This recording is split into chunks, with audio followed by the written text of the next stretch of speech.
everyone, my name is Bindu Shrim. I am studying Computer Science and Engineering in Sri Venkateshwara College of Engineering, Bangalore. Today in this video, we are going to discuss about the analysis of completely randomized design. And the contents are introduction, completely randomized design, and we can also call it as CRD, and then the advantages of CRD, disadvantages of CRD, uses of CRD, statistical analysis of CRD, ANOVA table for CRD, and the last one is the conclusion. The first topic is introduction. Designing an experiment means deciding how the observations or measurement should be taken to answer a particular question in a valid, efficient and economical way. A well-designed experiment helps the workers to properly partition the variation of the data into respective components in order to draw valid conclusion. And completely randomized design is the most simplest of all the design based on its randomization and replication. In CRD, all treatments are randomly allocated among all experimental subjects. This allows every experimental unit, for an example, plot, animal, soil sample, etc., to have an equal probability of receiving a treatment. And there is a long procedure for this and randomization, especially the treatments, and there is also an error. Treatments are assigned to experimental units completely at random. Every experimental unit has the same probability of receiving any treatment.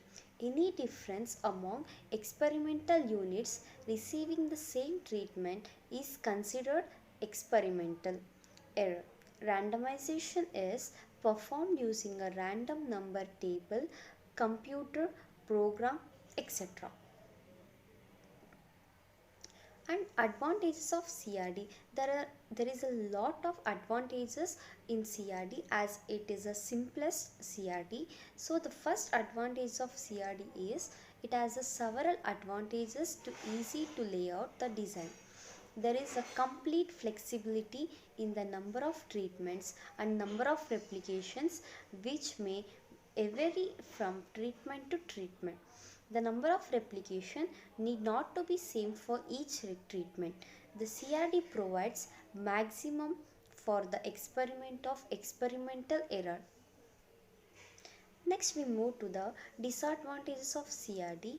The main objection against the CRD is that the principle of local control has not been used in the design, so that the experimental error is inflated by the presence of entire variation among experimental units.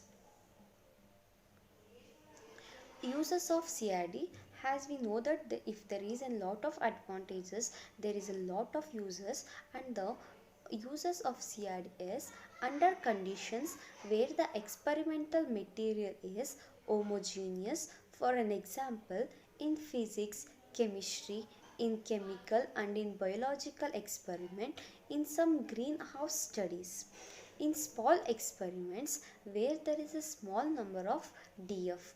CRD is maybe used in a chemical or baking experiment where the experimental units are the part of the thoroughly mixed chemical or powder. Then there is a ANOVA table for CRD. It is a very important table in which we can understand the CRD easily. Source of variance, degree of freedom, sum of square, mean sum square, variation ratio. These are the main components of the CRD. Treatment error total, it is also a part of the table, and we can observe that in treatment it is T minus 1, and error n minus t, and the total is n minus 1. This is the degree of freedom. And then the sum of square is, it is also called SS in the short term. St square, Se square, Src square.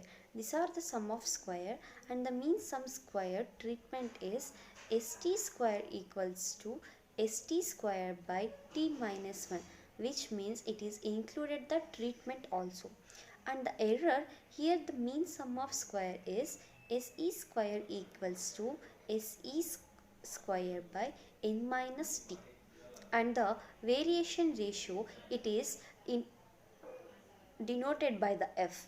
Ft equals to St square by Se square.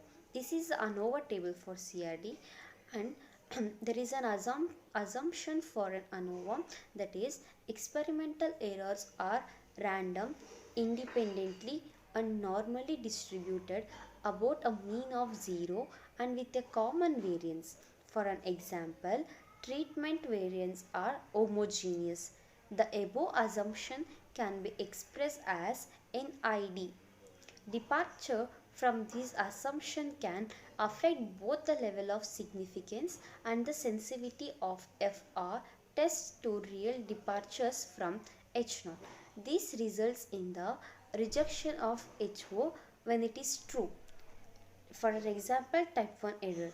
More often than cell calls for. The power of the test also is reduced if the assumption of NID is violated. Violation of the assumption NID with the fixed model is usually of little consequence because ANOVA is very robust technique. Violation of the basic assumptions of ANOVA can be investigated by observing plots of residuals. And the last part is the conclusion. A completely randomized design releases on randomization to control for the effect of extraneous variables. CRDs are for the studying the effect on the primary factor without the need to take other nuisance variables into the account. Thank you.